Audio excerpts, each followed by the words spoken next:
1,77,500 frames throughout the runtime of this film. And out of them, one frame blew my mind. This one. A drunk old man performs like a maniac. He has a son who cheers him on, a dead father whose photo frame hangs on the wall. This is the busiest frame of Ee.Ma.Yau. It's a time image, and you have the oldest in the midground, the youngest in the foreground, and the man no more in the background. The Father, the Son, and the Holy Spirit. Situated in the first act of the film, I found this frame to be full of life. Yet the frame is situated moments before the physical death of our performer, Vavachan. The frame marks a turning point in the story, a moment of intensity from life to death. Ee.Ma.Yau becomes the story of death, and to that extent, we do see the demise of this old drunk man in the very first act of the film. So, if what I claim is correct, that the film is primarily about death, why doesn't the film end after this central death? We all know there's a catch.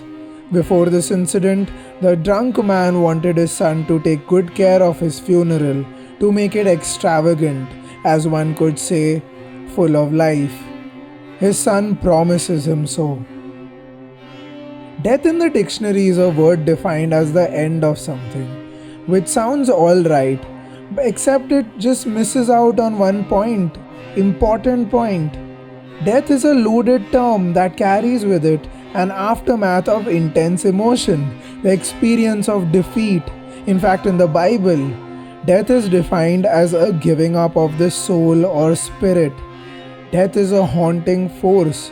It's an abstract experience of the end to something. Furthermore, scientific study of death deems it a process, not a state. The question is, therefore, how does cinema give us the experience of death? Furthermore, how does Ee.Ma.Yau show us a process of death after the man is no more?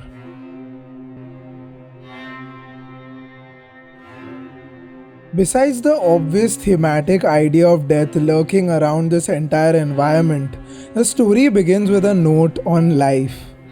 Even before we are shown the liveliest frame of the film, we are informed about the birth of new life as the old man Vavachan's daughter is impregnated by a young fisherman. However, new life has a funny place in the politics of the environment. This relationship is reviled by villagers. Paradoxically, therefore, the frame hints to the entry of new life but also shows us how society has already deemed it shameful.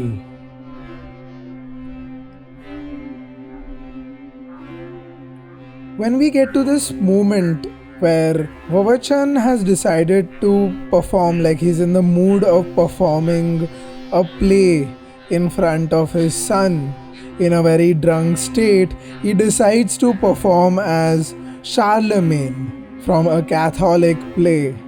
Charlemagne was a thoroughly heroic figure born in 747 in Europe. He was dramatically declared king of the Holy Roman Empire in a time that has been deemed the Dark Ages.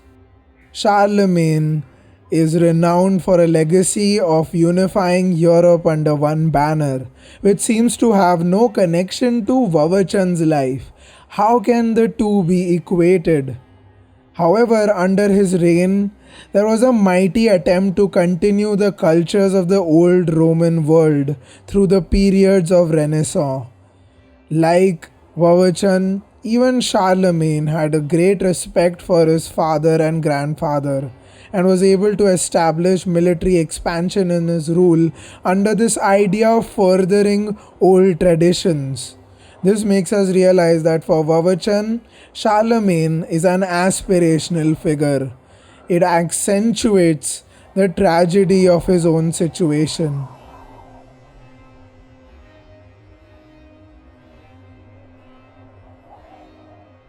Ultimately, the man falls,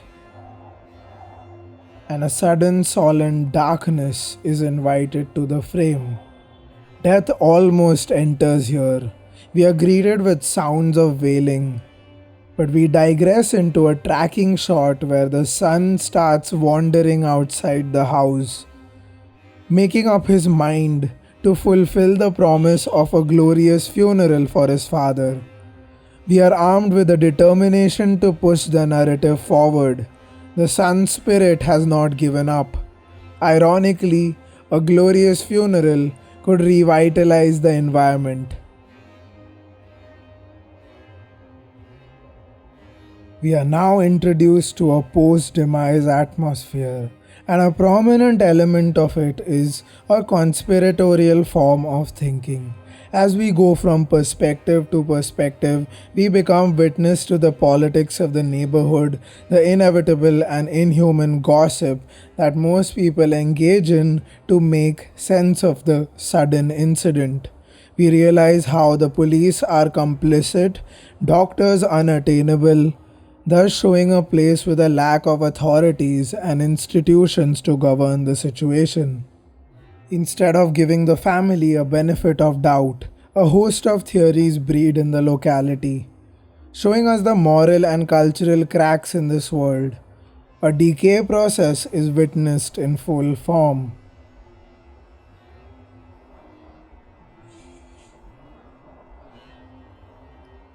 But against the wave of conspiracies, the son keeps pushing forward towards the promise. He takes measures to get the best coffin in town, the best musicians he knows, all of this to construct an elaborate show of respect. His leaps of faith make him the only true glimmer in a jungle of darkness. In a way, by working towards a religiosity, he becomes the only torch bearer to the institutions of this climate. As we progress towards a conflict in forces of morality between the son and his corrupt environment, only one will be able to prevail. As time passes, layer by layer, even the solemn facades of the environment expose themselves.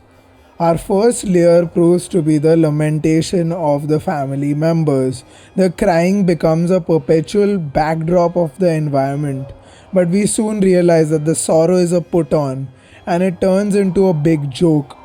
The second layer of facade is the material collapse of the dream funeral. The coffin fails, the instruments fail, and ultimately, institutions fail to acknowledge the funeral. By showing the disintegration of all these processes, the film shows us what Stanford Encyclopedia of Philosophy calls integration death.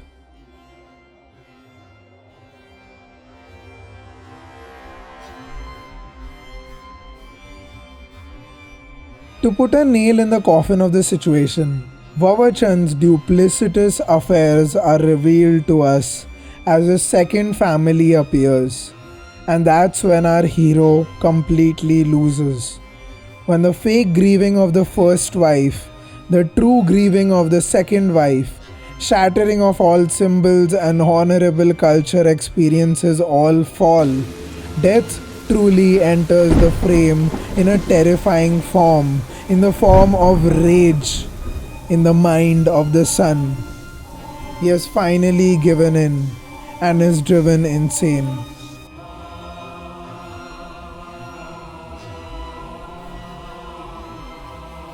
The slow, deeply ironic breakdown of the Father, Holy Spirit, and the Son is what makes Ee.Ma.Yau an epic celebration of true death, an experience of a true tragedy.